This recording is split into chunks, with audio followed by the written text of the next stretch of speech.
Salut les gars et bienvenue sur Un jour, une faille, la chaîne qui vous dit tout sur la cybersécurité. Bon les gars, avant de commencer, vous connaissez, abonnez-vous, voilà, abonnez-vous massivement à la chaîne. N'oubliez pas pour ceux qui ne sont pas encore abonnés, abonnez-vous, cliquez sur la cloche de notification pour ne rien rater de nouvelles vidéos et tout ça. Voilà, comme je l'ai dit, je poste régulièrement et tout. Donc aujourd'hui les gars, je vous parle de quoi? Je sais pas si vous avez déjà entendu parler de ces failles de sécurité qui font peur même aux très grandes entreprises. Voilà, ce sont des failles de sécurité qui font vraiment peur, donc qui font vraiment froid dans le dos. Elles font peur même aux plus grandes entreprises telles que IBM, Microsoft et tout ça. Je vais bien parler des failles zéro day. Voilà. Pour ceux qui ne savent pas ce que c'est qu'une faille, pour ceux qui ne savent pas ce que c'est qu'une faille zéro day, vous êtes sur la bonne chaîne. Parce que c'est de ça qu'on va parler aujourd'hui. On va parler on va dire ce que c'est qu'une faille zéro day. On va dire comment est-ce qu'on découvre une faille zéro day, comment est-ce que ces failles sont découvertes, comment est-ce qu'elles sont découvertes et comment s'en prémunir, comment s'en protéger et tout, ou faire un essai de protection. Voilà. Donc, c'est de ça qu'on va parler aujourd'hui, des failles zéro day. Donc, les gars, et surtout, n'oubliez pas, restez jusqu'à la fin parce que à la fin de la vidéo, j'aurai un exemple palpable de faille zéro day à vous montrer. Voilà, à vous montrer en quoi consiste même cette faille, en quoi consiste même cette vulnérabilité-là. Comment est-ce que cette faille même peut être critique à un point où on peut exécuter même des commandes à distance sur l'appareil infecté et tout ça. Donc, je reste jusqu'à la fin et surtout, on y va.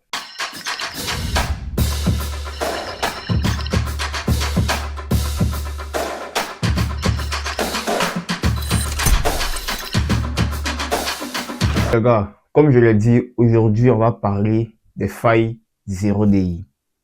Donc, en gros, qu'est-ce que c'est qu'une faille 0DI? Bon, en toute simplicité, une faille 0DI, c'est comme un passage secret dans une maison dont personne n'a aucune connaissance. Ça fait tout, hein. On a fini. C'est pas une faille 0DI. Bon, allons-y, on a fini. Bon, plus sérieusement. En gros, une faille 0DI, c'est une vulnérabilité qui n'a pas encore été, c'est une vulnérabilité dans un logiciel qui n'a pas encore été découverte. Voilà. Elle existe dans le logiciel, mais elle n'a pas encore été découverte. Elle existe dans le logiciel, mais elle n'a pas encore été découverte par soit les développeurs, soit les chercheurs et tout ça. Elle est inconnue, en fait, des développeurs logiciels. Voilà. Donc, c'est ça une faille 0DI, en fait. Voilà, en gros, c'est ça une faille 0DI. Donc, de l'analogie, quand je dis que c'est comme un passage secret ou c'est comme une pièce secrète dans une maison dont tout le monde existe, dont tout le monde ignore l'existence. Voilà, donc c'est un peu ça, une faille 0DI. Voilà. Le nom 0DI vient le nom 0DI vient bien du fait qu'on sache pas, qu'on a 0 jour, en fait, pour connaître la faille de sécurité. Voilà, donc c'est un peu ça, une faille 0DI. Pour ce que c'est qu'une faille 0DI, vous pourrez me demander, mais puisque c'est une faille que personne n'a découverte d'abord, mais comment est-ce qu'on la découvre alors? Qui la découvre et tout? Donc, on vient à deuxième étape de cette vidéo qui est comment est-ce qu'elles sont découvertes? Voilà. En gros, on a deux types de découvreurs de failles 0D, comme on peut le dire. Voilà. On a les chercheurs en cybersécurité, on a les chercheurs en cybersécurité et tout, et on a des ethical hackers. Voilà. Et pas que des ethical hackers, on a les chercheurs en cybersécurité et on a les hackers. Voilà. Les chercheurs en cybersécurité, qu'est-ce qu'ils vont faire? Ils vont un peu, ils seront comme des ethical hackers, mais ils vont mener des tests sur le logiciel, ils vont mener des tests sur l'appareil et tout pour découvrir de nouvelles failles. Voilà. Donc, c'est un peu comme ça que les chercheurs en cybersécurité s'y prennent pour pour découvrir de nouvelles failles dans les systèmes et tout. Maintenant, en ce qui concerne les hackers, vous savez que quand je parle d'hackers, on a plusieurs types d'hackers. Voilà. Pour les, pour les white hat hackers, c'est-à-dire les ethical hackers, les hackers éthiques, comme on aime bien le dire en français, eux, ils seront payés par une entreprise tierce, par exemple, pour mener des tests de pénétration sur, sur leur système. Voilà. Et après avoir mené ces tests de pénétration, et après avoir mené ces tests de pénétration sur leur système, ils remonteront les différentes failles qu'ils auront découvertes et tout ça. Voilà. Ils feront un rapport et ils remonteront toutes les différentes failles qu'ils auront découvertes et tout. Maintenant, en ce qui concerne les black hat hackers, voilà. C'est ça le gros problème, en fait. En fait, la particularité de ces failles 0D, c'est que lorsqu'un hacker malveillant découvre une faille, parce que eux aussi, ils découvrent aussi des failles 0D. Voilà, lorsqu'un hacker malveillant découvre une faille 0D dans un système, il exploite directement. Voilà, il exploite directement la faille et tout ça. Il exploite. Ou des fois même, en plus d'exploiter cette faille-là, qu'est-ce qu'il fait? Il vend les informations, en fait, de ces failles de sécurité-là sur le dark web. Voilà. Donc, c'est un peu comme ça que c'est un peu comme ça que les failles 0D sont découvertes. Soit par des chercheurs en cybersécurité, soit par des hackers éthiques, ou soit par des hackers malveillants. Voilà. Vous pourrez me dire, bon, Farid, c'est bien beau tout ça. On sait ce que c'est qu'une faille 0D. On sait comment est-ce qu'elles sont découvertes. Mais parlons du concret, parlons du concret. Comment est-ce qu'on s'en protège? Comment est-ce qu'on se protège d'une faille 0D? Parce qu'on ne les connaît pas. On les a pas encore découvertes. Bon, comment est-ce qu'on s'en protège maintenant? Bon, c'est assez simple. Pour l'utilisateur, en tout cas, c'est assez simple. Pour l'utilisateur conscient, pour l'utilisateur sensibilisé, c'est assez simple de se protéger d'une faille 0D. Bon, après, c'est pas, quand je parle de protection, quand je parle de se protéger contre une faille 0D, c'est un peu, euh, c'est un peu subjectif. Voilà. Supposons qu'on n'a pas encore découvert la faille et tout ça. Tous les utilisateurs qui utilisent le système infecté, tous les utilisateurs qui utilisent le système dont la faille 0D n'a pas encore découverte, sont potentiellement en danger. Leurs données sont potentiellement en danger. Bon, après, ça dépendra aussi de la criticité de la faille. Si par exemple, c'est une faille de criticité vraiment élevée, qui touche vraiment à qui touche vraiment à toutes les étapes de la cybersécurité, c'est-à-dire confidentialité, intégrité et disponibilité, ça c'est vraiment les utilisateurs leurs données seront vraiment en danger. Voilà. Donc c'est pour ça aussi c'est pour ça aussi que chaque grande entreprise a des équipes qui mènent constamment des tests de pénétration sur leurs différents systèmes et tout pour découvrir ces failles 0D à temps et pour les patcher au plus vite. Voilà. Raison pour laquelle vous voyez qu'on a des correctifs, qu'on a des mises à jour régulièrement des différents systèmes, par exemple, voilà, qui viennent souvent apporter des correctifs de sécurité. Voilà, donc c'est un peu ça. Donc, pour se protéger d'une faille 0D, c'est plus de faire des mises à jour régulières. Voilà. Je ne vais jamais cesser de le dire. Je l'ai toujours dit. Je l'ai toujours dit, une personne qui veut qui veut vraiment sécuriser ses données, la première des choses qu'elle doit faire, c'est de toujours mettre à jour ses systèmes d'information.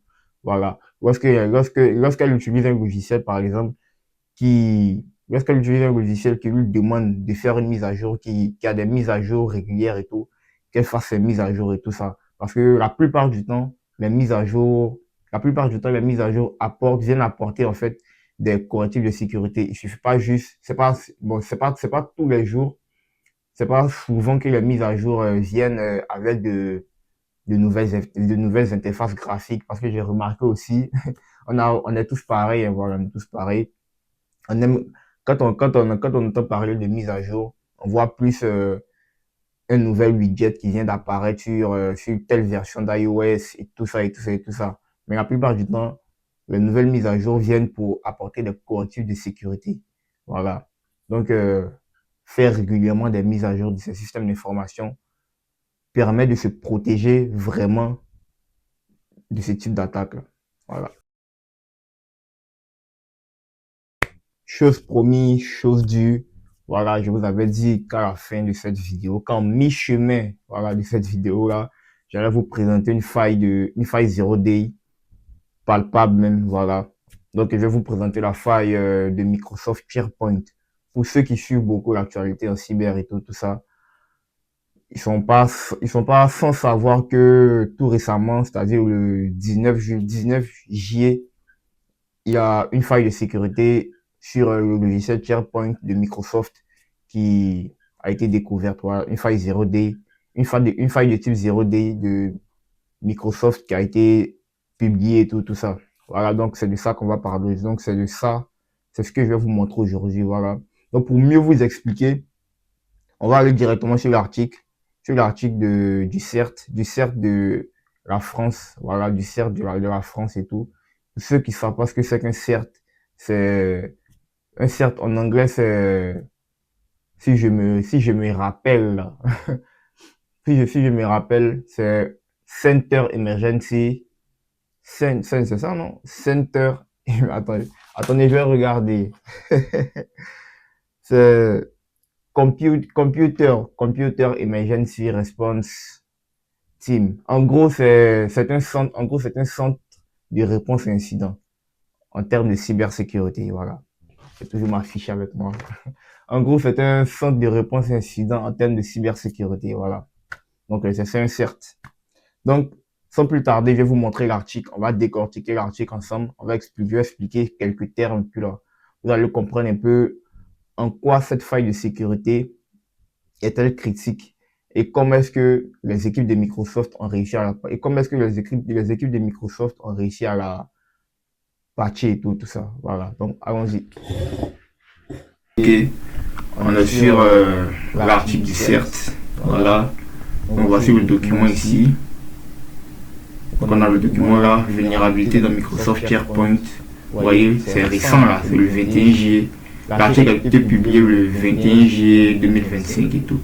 Voilà. Donc bulletin de sécurité Microsoft CVE 2025 53 770 19 juillet et tout. Voilà. Donc ça, la partie système affecté. D'abord on a la partie risque. Là déjà on nous parle des différents risques. On nous parle des différents risques que peuvent procurer cette faille. Voilà, les différents risques en fait que peuvent procurer cette faille. Les différents risques que représente cette faille. Voilà. On nous parle des différents risques que représente cette faille. Par exemple, avec cette faille de type 0D, avec cette faille de sécurité, on peut un cybercriminel ou un hacker malveillant, qu'est-ce qu'il peut faire? Il peut contourner la politique de sécurité. Il peut contourner la politique de sécurité et même exécuter du code arbitraire à distance. Voilà.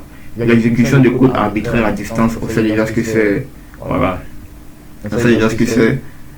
Donc, si vous remarquez bien, comme je vous l'ai dit tout récemment, on a trois objectifs en cybersécurité. On a trois objectifs en cybersécurité: la confidentialité, l'intégrité et la disponibilité. On voit déjà qu'ici, avec cette faille de sécurité là, avec cette faille de sécurité, on a au moins deux des objectifs de cybersécurité qui sont atteints, c'est-à-dire l'intégrité et la confidentialité. Donc vous voyez déjà un hacker qui peut exécuter du code arbitraire à distance, c'est vraiment pas fameux, et après il peut en plus contourner la politique de sécurité. Donc déjà lorsqu'on a ces deux objectifs là qui sont atteints, qui sont endommagés en cybersécurité, on peut déjà dire que cette faille de sécurité, là a un haut niveau de criticité. Voilà. Donc voici le système affecté. On a Microsoft SharePoint Enterprise serveur 2010, toutes les versions, ainsi de suite. Voilà. Donc ici, qu'est-ce qu'on dit? On est mis à jour du 23 juillet 2025. L'éditeur, c'est-à-dire l'éditeur Microsoft, annonce que SharePoint Enterprise serveur 2010 et SharePoint Enterprise serveur 2013 ne recevront pas de correctifs de sécurité. Voilà. Le CERT-FR recommande aux utilisateurs de migrer vers un produit disposant des mises à jour de sécurité. En fait, qu'est-ce qu'ils veulent dire par là? Ils disent juste que Microsoft a annoncé que les logiciels SharePoint Enterprise 2010 et 2013 ne recevront pas de correctifs de sécurité. C'est-à-dire toutes les personnes qui sont sur les versions 2010 et 2013 devront basculer sur les versions plus récentes. Voilà, devront basculer sur les versions plus récentes de Microsoft SharePoint pour éviter ces failles de sécurité là, parce que les correctifs de sécurité qu'ils ont apportés sont plus dans les versions récentes. Voilà. Donc pour ceux qui sont encore dans les versions obsolètes de 2013-2010, devront faire la mise à jour. Puis les mises à jour ne sont pas compliquées à faire. Il faut juste télécharger sur le site. Il faut juste télécharger sur le site de Microsoft, exécuter, installer et c'est fait. Voilà. Et résumé de la mise à jour. Le 20 juillet 2025, Microsoft a publié des correctifs de sécurité pour une vulnérabilité de type limitation d'un chemin d'accès à un répertoire restreint, aussi appelé path traversal. Voilà. En fait, cette vulnérabilité-là, elle consiste en quoi? Avec cette vulnérabilité-là, un cybercriminel peut accéder à des dossiers, peut accéder à des fichiers dont il n'a pas accès normalement. Je prends un exemple tout simple. Imaginons un site sur lequel on peut télécharger des documents en PDF.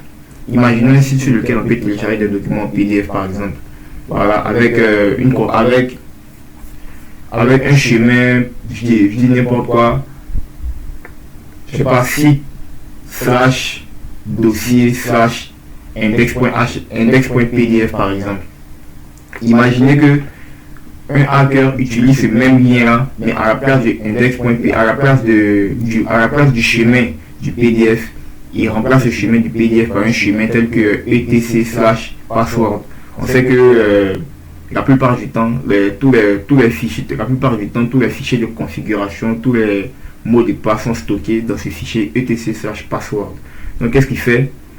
Il essaie d'accéder à ça, et s'il n'y a pas de limitation, et s'il n'y a pas de contrainte, il n'y a pas de limitation suffisante pour empêcher une personne d'accéder à ces différents fichiers là, il pourra accéder à tous les mots de passe, à tous les fichiers compromettants. Voilà. Donc c'est un peu en ça que consiste cette vulnérabilité de type limitation insuffisante de chemin d'accès, ou encore path traversal. Voilà. Donc on a cette vulnérabilité là qui est sur SharePoint 2016 et 2019 et SharePoint Server Subscription Edition et tout. Voilà. Maintenant après on dit, l'éditeur indique que la vulnérabilité CVE 2025 53771 permet à un attaquant de provoquer une usurpation d'identité sur un réseau.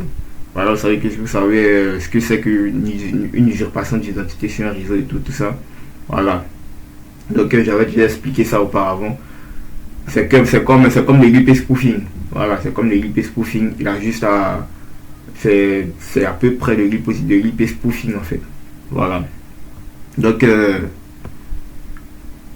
c'est à ça que va servir cette vulnérabilité de type CVE 2025 53771. Voilà. Donc qu'est-ce qu'on dit encore? Microsoft a publié la mise à jour cumulative de sécurité SharePoint 2016. L'éditeur fournit également des marques de compromission à rechercher. En gros, quand tu dis l'éditeur fournit des marques de compromission à rechercher, c'est-à-dire que c'est un peu des signes qui montrent qu'on a été compromis. Voilà, des signes qui montrent que des signes qui prouveront à tous les utilisateurs de Microsoft, à toutes les entreprises utilisant Microsoft SharePoint Server, qu'elles ont été compromises. Voilà. Donc je crois bien que ces marqueurs là, ces marques de compromission sont là. Voilà. Donc voici la recherche de compromission. Donc en gros, pour savoir si on a été compromis, voici ce que les ingénieurs de Microsoft eux-mêmes ont donné comme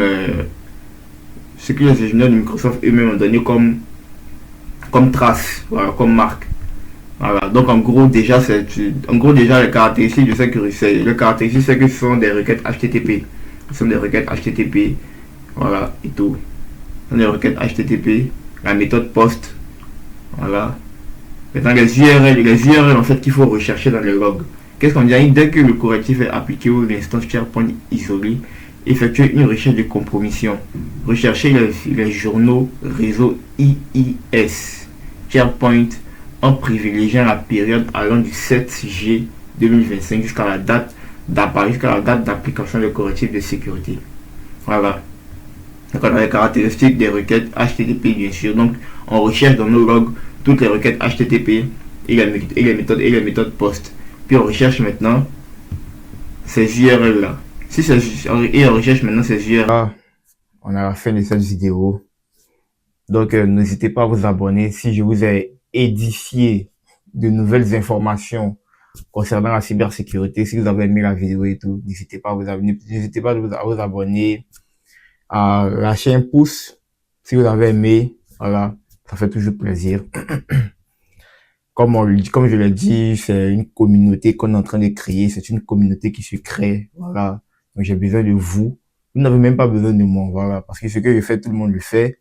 Même si j'apporte une petite touche personnelle et tout ça. Mais la cybersécurité, c'est vraiment une affaire de tous. Comme je l'ai dit, c'est une lutte. C'est une lutte acharnée que je mène parce que chaque jour, je suis en train de chercher, je fais des recherches et tout ça. Voilà. Donc, c'est une lutte contre la désinformation en ce qui concerne la cybermenace et tout ça. Donc, je suis là pour vous édifier d'un peu d'informations, du peu d'informations que je sais. Donc, n'hésitez pas aussi à lâcher des pouces si ça vous plaît et à me laisser des commentaires constructifs, bien sûr, voilà, sur comment vous aimeriez que je structure un peu les trucs et tout ça. Voilà. Donc, les gars, vous connaissez le mot de fin, la fameuse phrase de fin. Restons vigilants sur le cyberespace.